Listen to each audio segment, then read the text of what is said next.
So this is my expansion board for the W65C265SXB development board, which you see down here.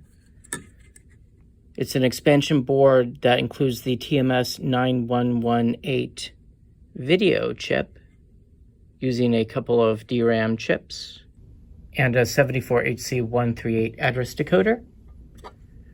So I didn't quite get the package right for the particular RCA jack that I chose, so it's in there a little awkward. But we've got this stacked together. Took me ages to find the appropriate connector here. Many thanks to folks on the Adafruit Discord who helped me find the appropriate part.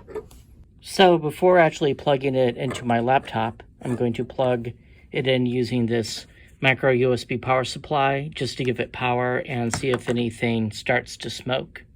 Okay, so nothing appears to be making smoke.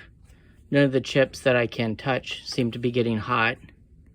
Next thing is to plug in a TV here and see if we get at least maybe a black screen or something.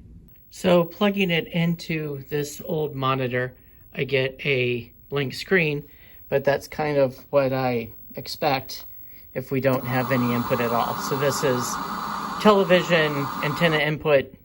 Here's video input. Without actually running a program, I need another way to test this. Okay, so I hooked it up to the scope, and I am getting a 10 megahertz clock of some sort on my crystal pins, but I'm not getting a meaningful video output signal on the scope. So 1, 2, 3, 4, 5, 6, 7, that's the reset pin. And I meant to hook that up to the CPU reset pin, but it looks like I forgot to hook it up. So it's currently low. I guess it's just idling low because it's not hooked to anything. And so I'm guessing it's sort of in a permanent reset state. So let me see if I can bodge that. Janky bodge wire applied. And we've got that connected to the reset pin on the header.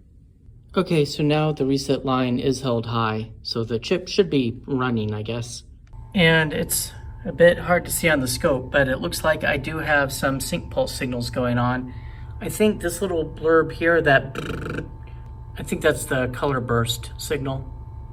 And zooming out a bit, you can see a definite periodic structure, although it's having a hard time figuring out what it is.